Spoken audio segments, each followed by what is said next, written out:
Je vais inviter Aude Vialat, donc directrice de recherche à l'INRA, au pupitre, pour venir présenter une expertise collective qu'elle a copilotée sur la diversité végétale comme moyen de protection des cultures, et ce sera l'occasion d'aborder plus spécifiquement la question des freins et des leviers à la transition agroécologique. C'est une ESCO qui a été présentée sur une demi-journée, donc voilà, on lui demande un effort de synthèse là en 20 minutes. Et l'idée, c'est qu'elle présente, et ensuite vous pourrez poser des questions à la fois à Martine Van Elden et à Aude. Voilà. Merci beaucoup. Oui, je veux bien le... Merci d'être resté jusqu'au bout, enfin presque. Je voudrais d'abord m'adresser aux dames de cette assemblée. Il n'y a pas que des experts hommes en agroécologie.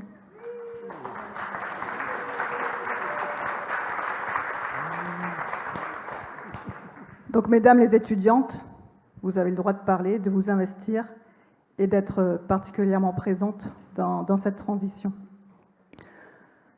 Donc moi, je suis aussi directrice d'une unité de recherche, DINAFOR, Dynamique et Écologie des paysages agroforestiers, qui est située à Toulouse et qui est une unité d'agroécologie à l'échelle des paysages. Donc j'ai piloté pendant 3 années une expertise scientifique collective qui était commanditée par trois ministères auprès d'INRAE pour s'intéresser à la diversification végétale dans les espaces agricoles, en comprendre les intérêts et montrer les freins et le levier aujourd'hui à leur déploiement en France. Donc ça a été copiloté par un collègue économiste, Vincent Martinet, et une ingénieure de recherche spécialiste des grands projets comme cela, Anaïs Tibi. Donc je vais vous présenter rapidement le cadrage et le contexte de cette expertise scientifique, et puis ensuite je vous brosserai les 6 enseignements principaux à retenir de cette expertise, et enfin on conclura ensemble. Donc le contexte et le cadrage de cette expertise. Donc on l'a vu toute la journée, il y a des solutions qui existent, et ça c'est en adéquation avec ce que la FAO, le GIEC, l'IPBES prône, c'est-à-dire de l'agroécologie pour produire de la nourriture pour les humains et pour le bétail. Et pourtant, on a toujours une adoption extrêmement limitée, et notamment en France. Donc on peut se demander pourquoi, en fait, si on a autant de solutions. Donc c'est la question qui a été posée par les 3 ministères de l'agriculture, de l'environnement et de la recherche, à savoir quelles étaient les connaissances scientifiques publiées. Donc là, tout ce que je vais vous présenter ne concerne que des résultats scientifiques publiés dans ce qu'on appelle des revues de rang A, c'est-à-dire qui s'adressent à des scientifiques avec des revues par les pairs et qui sont donc relus par les collègues scientifiques. Donc, quels sont les services écosystémiques qui sont rendus par la diversité végétale à la société? Quels sont les bénéfices de cette diversité végétale vis-à-vis de la protection des cultures? C'était le point majeur. Est-ce qu'on peut, autrement dit, faire autrement qu'en utilisant des pesticides? Et puis enfin, quels sont les freins et les leviers au développement de stratégies de protection des cultures, notamment en France? Donc c'était un groupe de 32 experts avec 2 chargés de mission, 2 documentalistes, contrairement aux expertises de l'ANSES et celles qui sont menées par d'autres instituts de recherche en France. Il n'y a pas de recommandations ni d'avis qui sont émis à la fin. On fait un état des lieux, on éclaire les possibilités avec les acquis, les incertitudes, les controverses et les lacunes de connaissances. Mais bien sûr, si vous me le demandez, je pourrais partager l'avis que l'on a développé avec les experts. Alors, de quoi parle-t-on quand on parle de diversité végétale des espaces agricoles? Donc là, on l'a synthétisé sur cette figure qui vous représente l'espace en ordonnée, et puis un niveau de diversité végétale en abscisse, c'est-à-dire le niveau intraspécifique, ça va être principalement les variétés, et puis le niveau interspécifique, on mélange les espèces dans les parcelles. Et donc on a notre référence qui est ce que l'on connaît aujourd'hui, une variété en pur dans les parcelles, à partir de quoi on peut diversifier. Le premier pas, c'est le mélange de variétés, puis on peut mélanger différentes espèces dans la parcelle, hein, notamment avec les cultures associées, que l'on connaît assez bien aussi, en pourtour de parcelles, les haies, et puis jusqu'à l'agroforesterie. Quand on diversifie dans le temps, eh bien sûr, on fait les rotations, et c'est un levier connu et important. Et à l'échelle de l'exploitation, il s'agit pour les agriculteurs de réfléchir composition, mais configuration également, de leur parcellaire.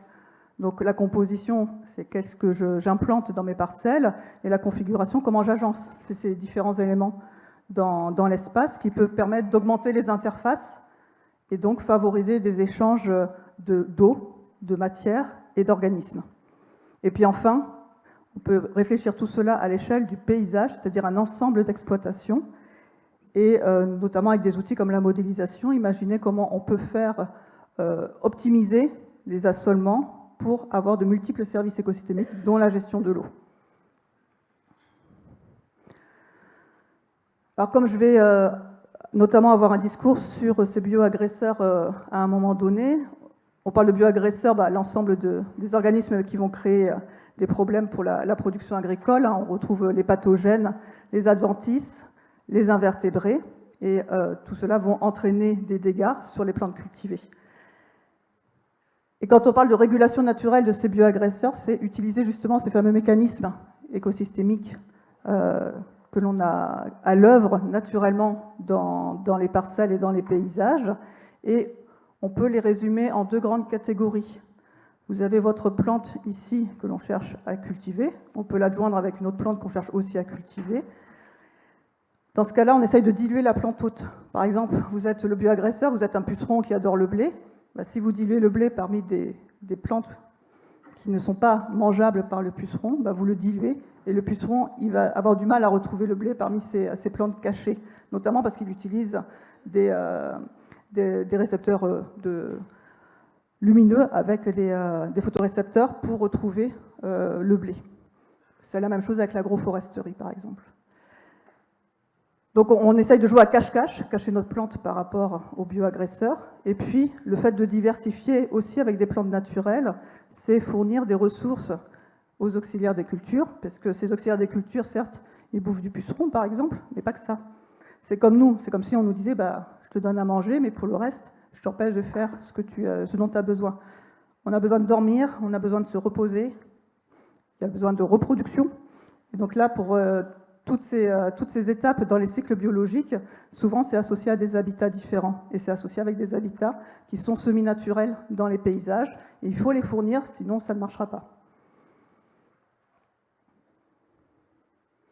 Alors on va rentrer dans le vif du sujet, les 6 enseignements de l'ESCO. Premier enseignement que je vous invite à retenir, c'est que la diversification végétale, donc vous avez en tête toutes les modalités de diversification, dont l'agroforesterie, qui est une des méthodes d'agroécologie, c'est qu'elle est favorable à la biodiversité et rend de multiples services écosystémiques aux agriculteurs et à nous tous, à la société. Ça, c'est basé sur... On a repris simplement 2 grosses méta-synthèses. Ce sont des méta-analyses de méta-analyses.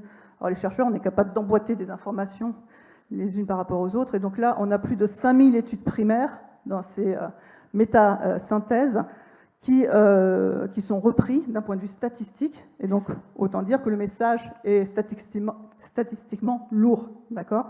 Il est extrêmement valable, donc vous avez ici les 2 références. Ce qu'il y a à retenir, on l'a représenté dans ce tableau. Ce tableau représente en ligne les différentes modalités de diversification qui ont été considérées dans ces études, c'est celles pour lesquelles il y avait suffisamment d'analyses à l'échelle internationale. Et puis en colonne, vous avez différents services écosystémiques. Donc vous avez la biodiversité, qui n'est pas un service écosystémique, mais les autres le sont.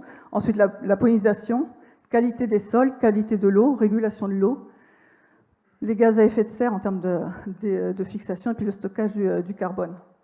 Donc ce que l'on peut voir, c'est que lorsque c'est vert, les liens sont statistiquement positifs, c'est-à-dire qu'implanter par exemple de l'agroforesterie ici est relié positivement et significativement avec de la biodiversité, plus de biodiversité. Lorsque c'est rouge, les liens sont statistiquement négatifs. En gris, vous avez une absence de lien, c'est des liens neutres statistiquement, il n'y a pas d'effet. Et puis bien sûr, les points d'interrogation, c'est là où il y a une absence de connaissances aujourd'hui dans cette littérature.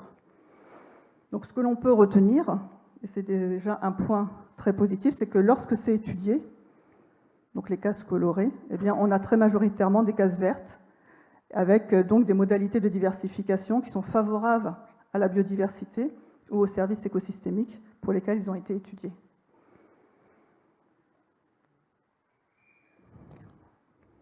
Deuxième enseignement de l'expertise, c'est que diversifier les espaces agricoles, eh bien, c'est un levier pour protéger les cultures.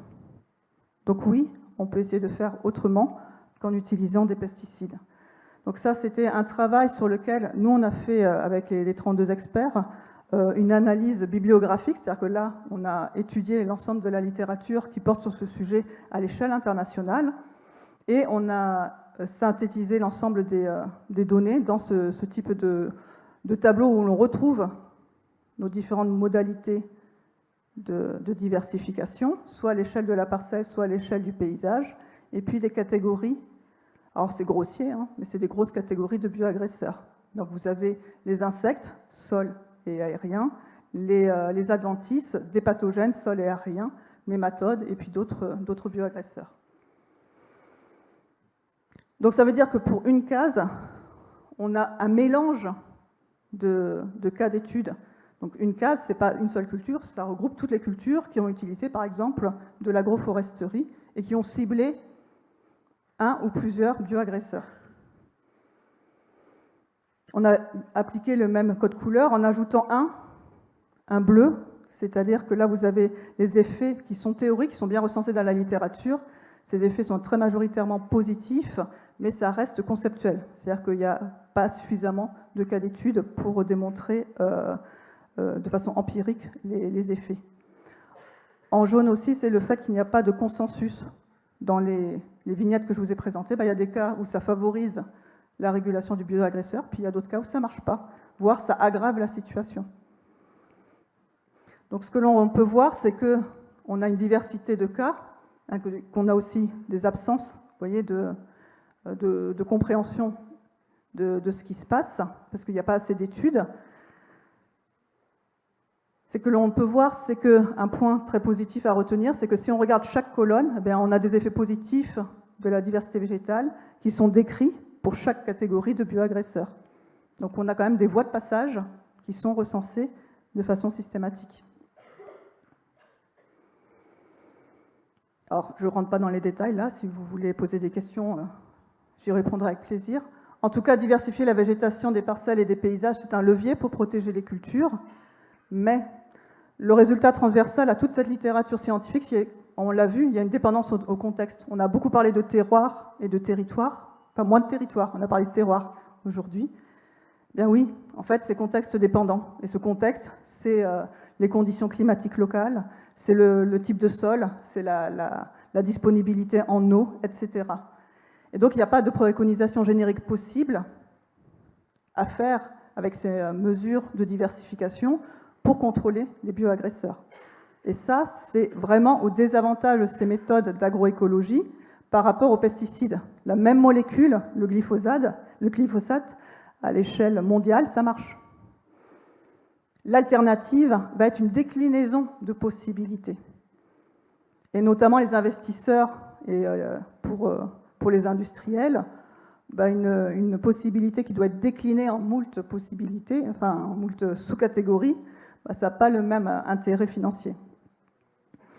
Ça veut dire qu'il y a une analyse experte de chaque situation qui doit être menée pour adapter avec succès. Le succès étant, je régule les bioagresseurs, je n'utilise pas de pesticides, pour déployer avec succès ces options de diversification. Donc c'est un vrai frein à l'adoption. Ça a été un peu évoqué dans la journée. Ça ouvre un levier à cela, c'est la formation. Les formations locales, territoriales, des conseillers et des agriculteurs. On l'a parlé aussi, que les agriculteurs reprennent confiance dans leur savoir, les redécouvrent, car ce sont eux les experts aussi de leur terre. Et ils peuvent être accompagnés ensuite pour savoir quels sont les leviers qui peuvent être mis en place. Troisième enseignement, c'est que les systèmes diversifiés présentent des rendements souvent supérieurs aux systèmes peu diversifiés. Donc les deux méta-analyses que métasynthèses que je vous ai présentées, elles ont aussi analysé le rendement. Donc d'un point de vue statistique, c'est juste une corrélation. Ce qu'il y a à retenir, c'est pour ces modalités de diversification ici qu'on a pu retrouver évaluer ces rendements, c'est que les mélanges de variétés portent très peu de gains de rendement par rapport à des situations sans mélange de variétés, mais ils permettent une stabilisation interannuelle de ces rendements. Et cette stabilité interannuelle des rendements, on la retrouve dans les autres modalités de diversification, aussi avec les éléments semi-naturels. Et ça, dans un contexte de changement climatique, c'est un gain qui n'est pas mineur. C'est-à-dire qu'on parle toujours de risque des méthodes agroécologiques, mais si on en est là, quand est-ce qu'on parle? On n'assume pas le risque des méthodes conventionnelles, il y en a tout autant. Et pourtant, on demande à ces méthodes agroécologiques d'être plus performantes. Eh bien, elles le sont. Elles portent moins de risques, on a moins de variations dans le rendement produit, et en plus, on a plus de résilience. C'est-à-dire que l'année suivante, on part sur une base qui sera plus saine, et on retrouvera probablement des rendements satisfaisants. Donc, association de culture, rotation diversifiée, agroforesterie, présente des gains de rendement notables à forts, en plus de la stabilisation. Et puis les éléments semi-naturels, eux, ne modifient pas les rendements, il y a un lien neutre, et contribuent eux aussi à cette stabilité. Donc on a des aspects très positifs de ces rendements, et pourtant, alors je pourrais y revenir, hein, c'est des comparaisons avec ou sans pesticides, c'est très hétérogène dans la littérature.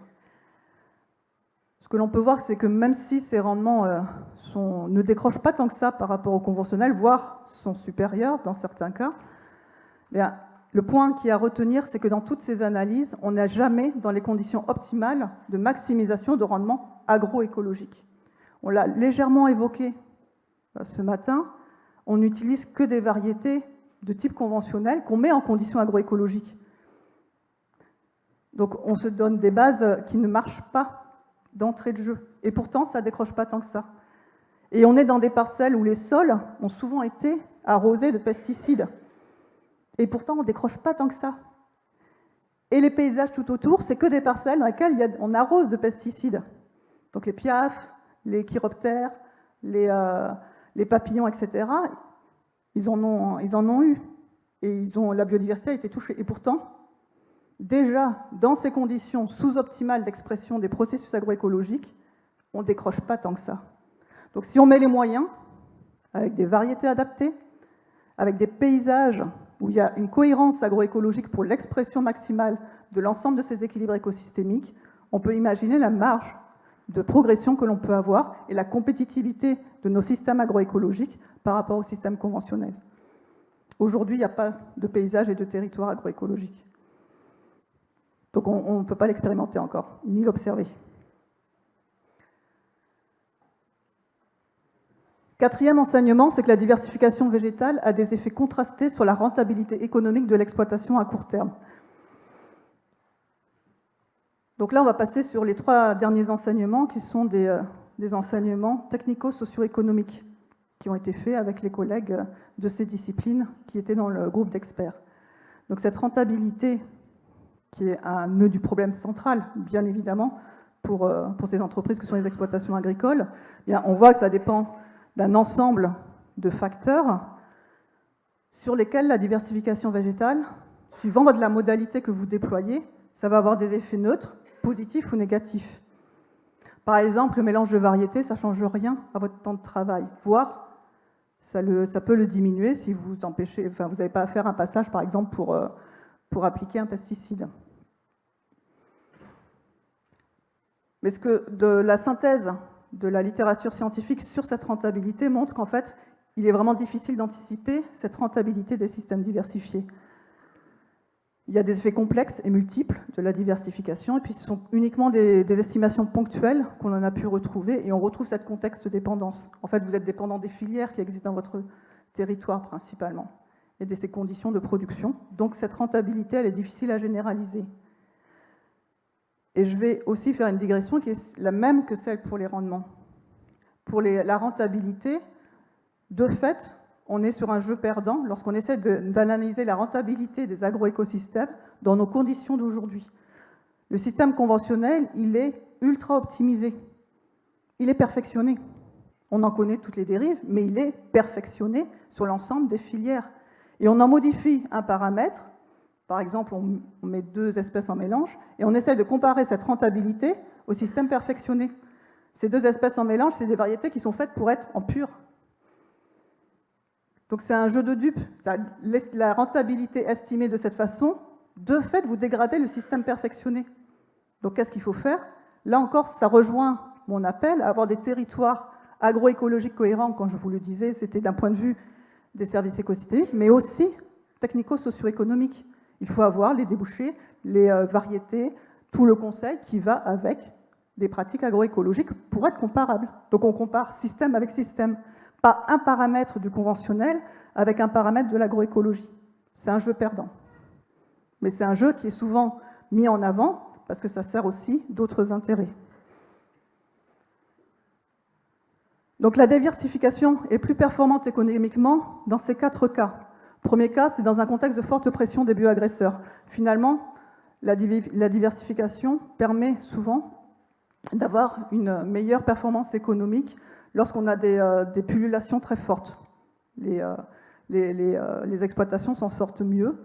C'est aussi dans les systèmes à bas niveau d'intrants, notamment en agriculture biologique, dans les contextes économiques de prix de production bas et de coûts des intrants élevés, parce qu'on a tout intérêt à ne pas acheter d'intrants dans ce cas-là, ce qui n'est pas le cas à l'heure actuelle, et lorsqu'il est possible de valoriser la production et ses caractéristiques dans des niches économiques. Mais c'est la définition de la niche économique, c'est-à-dire que ce n'est pas quelque chose qui est généralisable. Si vous êtes dans une niche économique par rapport au système, c'est que vous êtes dans quelque chose qui est minoritaire, donc vous ne pouvez pas le déployer à large échelle. Donc par exemple, la vente directe, c'est une niche économique et qui est plutôt rentable, notamment dans les productions maraîchères. Donc il y a aujourd'hui besoin d'évaluer sur le moyen terme, parce que là, les notions de rentabilité que je vous ai présentées, c'est uniquement sur le court terme. Alors c'est normal, hein, les agriculteurs, on l'a dit, on ne va pas dire, mais pendant 5 ans, tu n'as pas de revenus, mais tu verras, après, ça va être super. Qui va travailler pendant 5 ans dans ces conditions-là? On le demande pourtant aux agriculteurs. Donc ça, c'est un des points, hein, on va voir que c'est un des éléments clés, c'est de les accompagner, et en fait, on peut le chiffrer, cet accompagnement de la transition, c'est autour de 5 années. On peut mettre les aides, notamment repenser ces aides, sur ces goulots d'étranglement, notamment ces 5 ans. Et ceci en tenant compte des bénéfices collectifs entre agriculteurs. Lorsque l'ensemble est diversifié, on a des bénéfices collectifs dans un paysage, mais aussi pour les services rendus à la société. Et on en parlait, par exemple, des paiements pour services écosystémiques. C'est à débattre, hein, s'il faut mettre en place ou pas, mais en tout cas, c'est des voies de passage. Et là encore, comparer cela, cette rentabilité-là et cette performance économique avec quoi? Avec le système conventionnel dans lequel on va intégrer toutes les externalités négatives. Enfin. Parce que c'est notre système de santé qui le paye. C'est notre système de dépollution des eaux qui le paye. Là encore, tant qu'on n'intégrera pas ça, c'est un jeu perdant. Et là, vous avez certainement entendu parler des chiffres qui commencent à sortir. Le système conventionnel n'est plus économiquement viable avec toutes les externalités que nous avons à payer pour le reste des externalités que ça a produit. 5e enseignement, c'est que favoriser la diversification végétale, ça peut se faire, mais aujourd'hui, c'est extrêmement verrouillé. Et ces verrous, ils sont à lever dans les filières agricoles et dans les territoires. Alors, c'est ce que je vous ai dit peut-être de façon un peu abrupte et maladroite, c'est que les systèmes conventionnels, oui, ils sont ultra perfectionnés. C'est une coévolution de plusieurs dizaines d'années entre les différents pans de l'organisation sociale, avec des mécanismes d'auto-renforcement et des économies d'échelle. Donc ça marche d'un point de vue économique, ça c'est certain. Ce système actuel, il est optimisé. Donc on a affaire, et ça c'est peut-être pas très optimiste, on a affaire à un verrouillage systémique. Mais ça veut dire que ce n'est pas en faisant des aménagements de systèmes conventionnels qu'on y arrivera à passer à la transition agroécologique. En amont, les verrouillages sont liés à la difficulté d'approvisionnement en semences et plants qui sont performants dans des systèmes diversifiés. Et ces systèmes diversifiés aussi en intégrant les enjeux aujourd'hui de la gestion de l'eau, par exemple. Alors, intégrer les nouveaux, par exemple, pour parler des pseudo-OGM, là, où on va ajouter différents gènes issus de différentes variétés, on les aligne en espérant pouvoir répondre à l'ensemble des enjeux. Si le super-organisme existait, la nature l'aurait déjà fait. C'est-à-dire qu'il y a des compromis évolutifs à l'échelle génétique. Là encore, on n'ira pas beaucoup plus loin que ce qu'on est capable de faire. On ne va pas pouvoir rendre un pied de vigne résistant à toutes ces maladies, résistant à tous ces insectes bioagresseurs, résistant aux adventices, résistant à la sécheresse, résistant aux gelées tardives, etc., etc. Non. On peut faire de la génétique comme on veut, on n'y arrivera pas. Il y a des compromis évolutifs entre les différents gènes, et ça, parce qu'on ne peut pas avoir... Tout ça, ça coûte de l'énergie pour l'organisme, et l'énergie, elle est pas sans fin. Il y a aussi les coûts accès aux agroéquipements. Ça, c'est... par exemple, si vous faites de l'agroforesterie, vous avez investi on a vu des rampes qui peuvent faire plusieurs dizaines de mètres, et on vous dit, oui, mais la meilleure façon de planter tes arbres, c'est des lignes de 15 mètres de large, ça passe plus. Donc, et ces rampes-là, tout ce matériel-là n'existe pas à large échelle. Donc pour contourner ces verrous aujourd'hui, c'est de l'autoconstruction. Et donc c'est quelque chose qui est vraiment un frein aujourd'hui, avec de plus en plus quand même des voies de partage via les CUMA, et puis donc des alignements, des designs aussi d'agroforesterie, qui sont contraints par les machines, et non pas parce que l'on sait des mécanismes qui sous-tendent. Et puis aujourd'hui, il y a un déficit de connaissances sur la conduite et les débouchés des cultures diversifiées. Les expérimentations sont faites à la ferme. Il y a la prise de risque aujourd'hui, elle est prise par les agriculteurs. Elle est très peu prise par les autres acteurs de la filière amont. Pour l'aval de l'exploitation, le verrou majeur, c'est le manque de débouchés. C'est dû à la demande insuffisante, on le voit aujourd'hui avec le bio, même si c'est contextuel, et puis avec les standards de production qui sont très contraignants.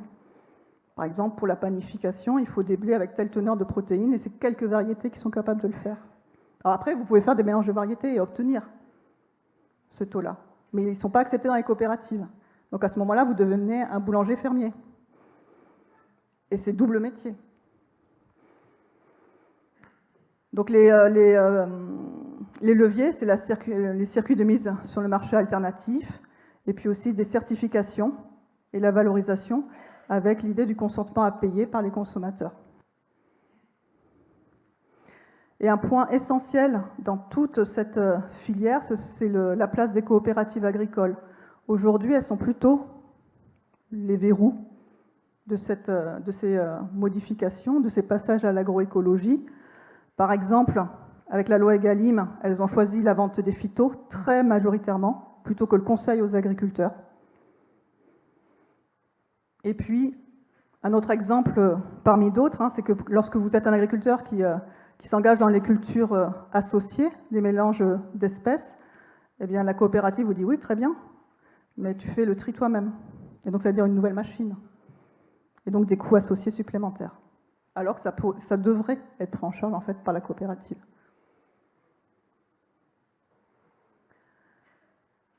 Et à la diversification des paysages. Donc là, c'est gérer les assolements au sein d'un même paysage, gérer le réseau de haies, etc. Eh bien, les modalités de diversification à cette échelle-là nécessitent une coordination territoriale. Or, aujourd'hui, cette coordination, elle n'existe pas. Par exemple, à l'échelle des paysages, des territoires, vous avez les collectivités qui gèrent les trames vertes, et ça, c'est très peu de cas où il y a des exemples de coordination avec les implantations de haies agricoles.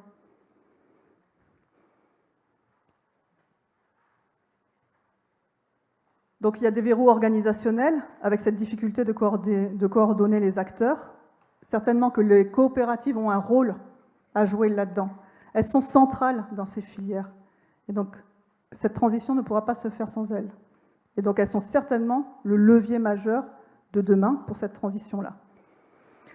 Et puis des verrous réglementaires et fonciers avec des contraintes juridiques qui sont ubuesques pour les agriculteurs, cet empilement de textes parfois contradictoires Et avec le collègue juriste qui a analysé cela, c'est particulièrement le cas de la place des arbres dans les parcelles agricoles.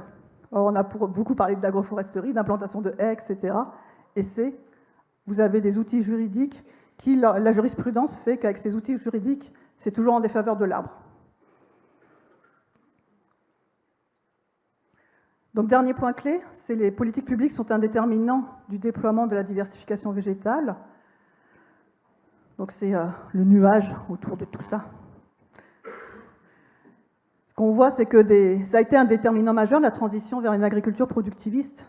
L'agriculture productiviste, ça a été un choix politique.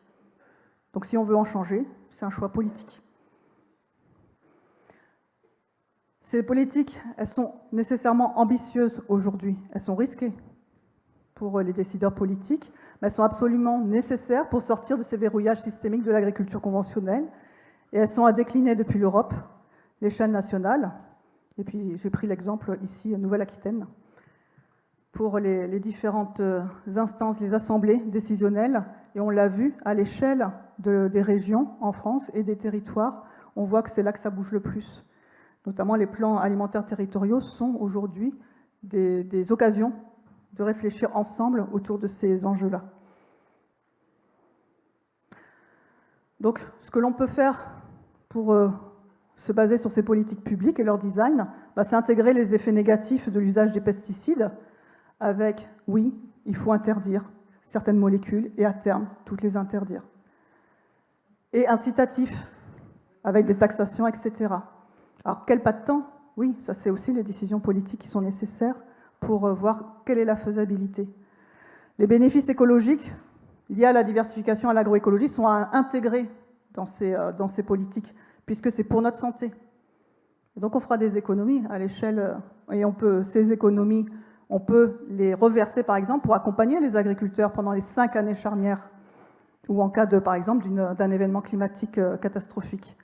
Il faut aussi imaginer donc, ces subventions, paiement pour services environnementaux, et puis les crédits, compensation, crédit carbone. Et puis il faut favoriser l'innovation dans les filières et la coordination territoriale. Alors, il y a vraiment des initiatives de recherche qui le font aujourd'hui et qui l'illustrent. Et il faut bien sûr, au fur et à mesure, évaluer ces politiques publiques qui vont devenir, avec les coopératives et en lien étroit, des leviers majoritaires. Donc en conclusion, la diversification végétale, on a un gradient d'effet attendu et puis un gradient de modification des systèmes. Si on a essayé de prioriser les choses, j'ai synthétisé ceci sur les bénéfices attendus, c'est tous les services écosystémiques, dont la régulation des bioagresseurs, que je vous ai représenté ici. Gradient, quand c'est fin ici, les bénéfices sont les plus faibles. La partie la plus large, c'est les bénéfices les plus forts, en relatif, c'est pas en absolu. Et le niveau de transformation des systèmes de culture par rapport à notre système conventionnel actuel. Partie la plus fine, il y a très peu, pas de transformation nécessaire. Partie la plus épaisse, il faut des changements importants. Les mélanges de variétés se situent ici. Les bénéfices attendus, alors on a parlé beaucoup de variétés pour la vigne. Oui, il y a des bénéfices. Par rapport aux autres modalités de diversification, on est ici. C'est-à-dire que vous avez des bénéfices pour gérer les maladies, par exemple. Vous avez des bénéfices pour l'adaptation aussi à la sécheresse. Et on a une facilité de mise en œuvre. Aujourd'hui, c'est la modalité de diversification qui est la plus développée en France. En fait, vous l'intégrez dans le système actuel et ça suffit. Et pourtant, c'est par exemple 17% du blé en France qui est en mélange de variétés, et c'est la culture qui adopte le plus les variétés. Ensuite, vous avez à l'opposé les éléments semi-naturels et l'agroforesterie, avec des enjeux spécifiques à l'échelle du paysage, de coordination entre les acteurs, j'en ai parlé, et de cohérence des politiques publiques. Et puis pour l'agroforesterie, c'est même une reconception supplémentaire du système, puisqu'il faut des équipements dédiés, des débouchés sylvicoles à intégrer dans l'exploitation agricole, et ça veut dire que c'est d'autres acteurs. Et les forestiers, ce n'est pas les acteurs les plus tendres non plus en France. Et puis la complexité du statut juridique de l'arbre dans les parcelles agricoles. Et puis de façon intermédiaire, rotation et culture associée. Les rotations, ça veut dire conduite de nouvelles cultures, donc éventuellement des équipements nouveaux, de la sélection variétale qui doit être développée, du conseil et des débouchés qui aujourd'hui manquent. Et puis pour les cultures associées, c'est les mêmes enjeux auxquels s'associent des enjeux plus techniques. Ces cultures associées, pour le semis, il faut avoir des semoirs sur 2 types de graines. la récolte, le tri, tout ça, ça implique des étapes supplémentaires. On ne sait absolument rien de la combinaison de ces modalités de diversification en termes de bénéfices, de leur compatibilité, etc. La littérature scientifique n'a pas analysé ces combinaisons. Alors ça ne veut pas dire que des agriculteurs ne le font pas, bien évidemment, attention. Mais à l'échelle de la connaissance scientifique, ce n'est pas du tout formalisé. Donc c'est les 6 enseignements que je vous ai présentés ici, qu'on peut symboliser ici par ces changements, vous voyez, de paysage agricole. Les enjeux de recherche, je vous l'ai dit, c'est d'évaluer dans des conditions expérimentales adaptées à l'expression des mécanismes écologiques et économiques. Je vous demanderai, rappelez-vous ce que je vous dis, rendement et rentabilité. Et puis, dans des paysages et des territoires qui développent une activité agricole agroécologique pour pouvoir faire ces comparaisons. Voilà, vous retrouverez donc, il y a un livre qui est sorti aux éditions Quae, dont vous pouvez voir une version gratuite en PDF, et puis après d'autres, les rapports, etc. Donc le rapport fait 1000 pages, donc c'est tout détaillé. Puis après, pour ceux qui veulent aller un peu moins loin, c'est 86 pages avec la synthèse, et puis le résumé, c'est la première clé d'entrée pour tous ces travaux. J'en ai apporté, je vous les déposerai. Merci.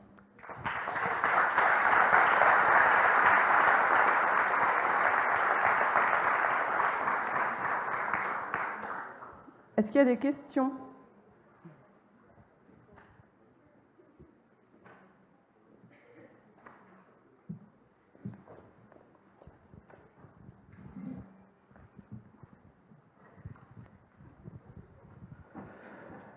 Madame Vialat, merci beaucoup. Je suis Benoît Vinet. Je pense que c'est la deuxième fois que je vous entends. Je suis un fan. Si j'avais votre agenda, je pense que je vous suivrai de conférence en conférence. Je vous le donnerai après. N'empêche que, après vous avoir écouté la première fois, je pensais que ça allait faire la une des journaux et de la télé. Bon, je n'ai pas la télé, mais bon. Depuis un an que je vous ai entendu, cette étude, eh bien, j'en ai pas entendu parler depuis. Et ça, c'est ce qui me dérange un petit peu. Et moi donc, aussi. pourquoi ? Voilà. Pourquoi ? Oui. Je pense qu'il y a des priorités. Alors, j'avais eu notamment des contacts avec des membres de l'Assemblée nationale, des députés, qui m'avaient dit on vous invitera à venir nous parler, présenter tout ça, parce qu'il faut qu'on réfléchisse, etc. Et puis, je ne voyais pas venir d'invitation. Donc, j'ai toqué. Bonjour, c'est moi. Et on m'a dit, oui, mais vous comprenez, guerre en Ukraine, et puis là, le conflit israélo-palestinien, et puis il faut la souveraineté alimentaire. Bon, bref, il faut être réaliste, madame, on a besoin de produire. Donc, globalement, c'est ça, en fait, l'approche systémique et les faits que tout ça soit lié, ça ne percole pas dans cette réalité politique et dans la réalité de l'agenda politique. Alors, ça ne percole pas non plus. On a les décideurs politiques qu'on mérite et qu'on a choisi d'élire. Hein. Aujourd'hui, ça passe pas.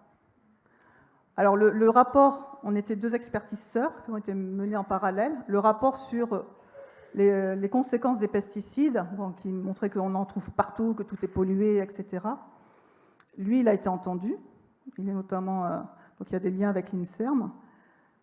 Mais pour le reste, voilà, ces solutions alternatives, cette réalité et le fait que les bases sont là. C'est-à-dire que ce rapport, qu'est-ce qu'il dit globalement ? C'est scientifiquement, alors vous avez vu, il y a plein de cases avec des points d'interrogation, mais ça, ce sera notre travail de chercheur, de grenouiller, il faut bien qu'on soit payé à faire quelque chose, donc on va remplir les petites cases. Mais globalement, ça marche. Globalement, on est prêt sur les connaissances pour le faire, donc maintenant, il faut le déployer. Alors ça veut dire que oui, il va y avoir des cas où ça va se casser la gueule, oui, on va avoir des échecs, etc. Mais ça s'accompagne d'un point de vue financier. Mais il faut voir toutes les subventions et tout ce qui passe pour l'agriculture conventionnelle, on en parlait.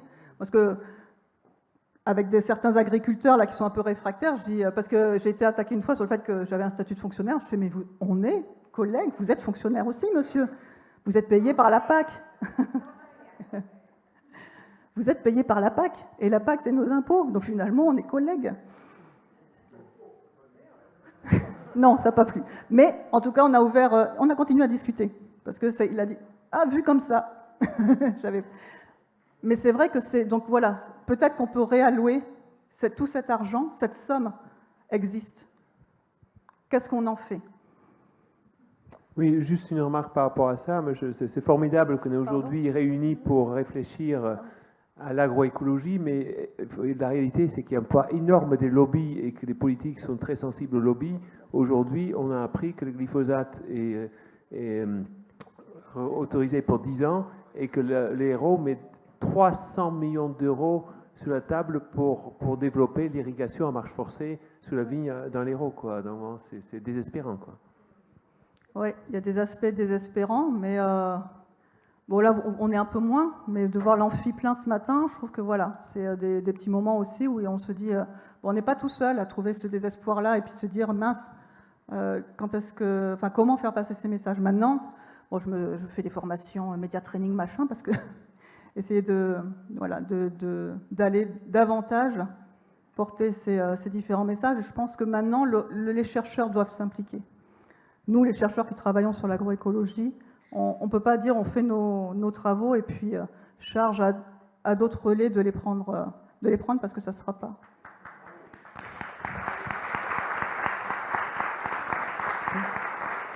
Si je peux en rajouter quelque chose, je pense que c'est aussi extrêmement important. Parmi les agriculteurs, il y en a qui sont intéressés, il y a qui sont motivés, il y a qui sont moteurs.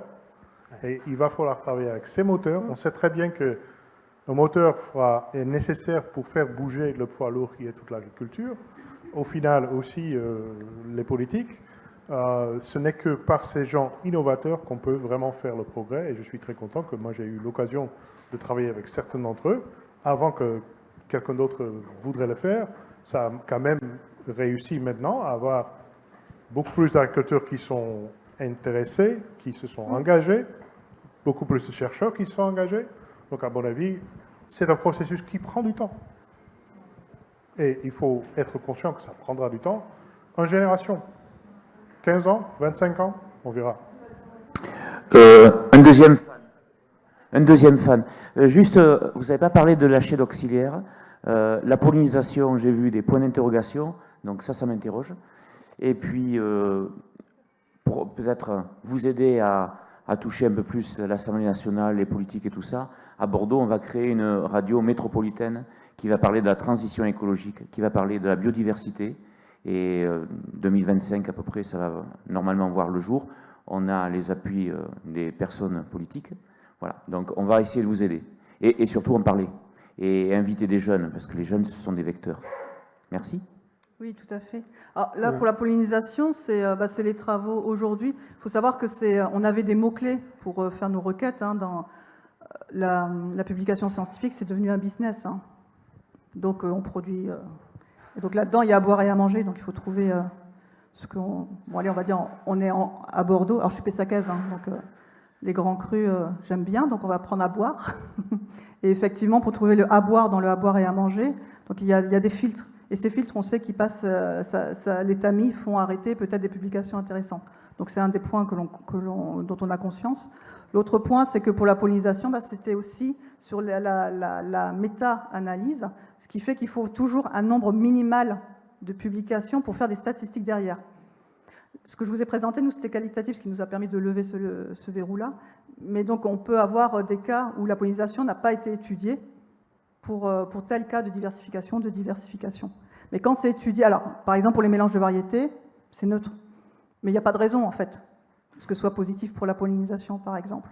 Par contre pour l'agroforesterie, on a à la fois des éléments pour les pollinisateurs, c'est-à-dire ils ont besoin de ressources florales de la fin de l'hiver jusqu'à la fin de l'automne. Et donc les arbres permettent ces couvertures-là, notamment en début et en extrême fin de saison. Et donc voilà, c'est des choses là où on sait que c'est pour les pollinisateurs, ça va être très bon. Et en plus, les pollinisateurs ont besoin pour faire leur nid, notamment de matériaux au sol, de bois, etc., de cavités, ce que l'on va retrouver aussi avec les arbres. Vous avez une personne qui parle très bien de la pollinisation, qui s'appelle Gilles. Oui. Une dernière question, il y a Anna là-bas. Je vais y aller. Il t'a pas vu. C'était pas dans son champ de vision. Bonjour, je viens de vous découvrir, donc je vais m'ajouter à votre fan club. Et, je vais peut-être augmenter les cotisations. Non, mais je suis ravie. En plus que vous. Bien sûr, Xavier. En plus, bravo, vous êtes une femme, super. Et bravo aussi pour le projet du radio. Et justement, ma question se pose, c'est fortement intéressant, c'est que j'ai entendu aujourd'hui aussi qu'il y a des chercheurs qui osent maintenant de sortir de ce chemin de suivre la lobby. Et je me pose la question, comment est-ce qu'on peut faire connaître tout ce mouvement qui rassure en fait la population probablement aussi, parce que je rencontre beaucoup de gens qui ont anxiété, qui ont cette peur devant l'avenir assez proche avec les climats et tout ça. Et qu'est-ce que les associations, par exemple, ils peuvent mettre en place pour aider vous, pour que tout ça puisse se mettre en place, éducation de la population ou des agriculteurs, ou qu'est-ce qu'on pourra faire? Qu'en pensez-vous, ça sera le plus efficace? Je pense que c'est la multiplication des initiatives et les différentes voies à faire. En fait, on est dans la recherche scientifique et notamment en écologie, puisque en écologie, avec tous les aspects de changement climatique, etc., et auxquels s'ajoute l'agroécologie, on se fédère de plus en plus. Et on a en fait des moments où on se rassemble justement pour brainstormer, réfléchir sur ces enjeux-là et comment faire pour avoir cette recherche d'impact pour la société. Et en même temps, comment rester dans une position de chercheur, donc être un chercheur engagé. En fait, aucun chercheur n'est neutre, on fait des choix. Mais comment faire pour que cette position de chercheur, on est des chercheurs fonctionnaires et reste cette position de chercheur, et c'est tout un casse-tête. Voilà, on a des réflexions là-dessus. Et en fait, il y a différents mouvements. On développe de plus en plus de webinaires, etc., à destination qui diffusent le plus largement possible. Mais c'est des relais dans les associations, effectivement. C'est si les associations s'abonnent, par exemple, nous, dans mon laboratoire d'INAFOR, depuis 5 ans que je suis à la direction avec des collègues, on a décidé d'avoir une chaîne YouTube. Alors j'étais très sceptique au départ sur les réseaux sociaux, mais en fait ça permet de diffuser aussi cela. Et quand les associations s'abonnent à notre fil de discussion, nous on parle de nos résultats de recherche. Et on fait des posts, tout simple, et ça peut être relayé. Et c'est aussi, donc en fait, on retrouve aussi, parce que on est un laboratoire de 70 personnes, on retrouve ceux qui font en fait telle ou telle spécialité qui peuvent être invités. Et après, nous, moi je suis INRAE, et au sein d'INRAE, on pousse aussi à avoir ces débats-là et à être accompagné par notre institut pour aussi avoir cette position et avoir cette réflexion sur cette position du scientifique dans la société. Je te remercie, Aude. Martin, est-ce que tu as une dernière remarque, un retour, réflexion à faire? Parce qu'on va clôturer là. Ah bah ouais, c'est vache, c'est toi qui fais. Mais je vais dire bon courage, parce que c'est vachement difficile. Non, un truc positif, t'avais pas? Sans être négatif là-dessus. C'est quelque chose, vous avez besoin de courage, il faut tester, il faut vouloir essayer des choses. C'est complexe, c'est ce qu'on a déjà vu avec l'exposé là. N'oubliez pas que si vous commencez à parler de mélange de cultures, il y a combien de mélanges possibles. Donc vous ne pouvez pas tout exploiter et tout travailler en recherche. Donc il faut essayer de trouver des moyens d'approcher le système qui sont aussi scientifiques que pratiques. Et entre ces deux-là, on va essayer de trouver des solutions qui sont faisables. Soyons pas optimistes, ça ne va pas être fait demain, mais il y en a qui vont avancer plus vite que d'autres. Ensemble, on peut avancer. Ça prendra le temps, ce qu'il faut. Merci Martin. Aude.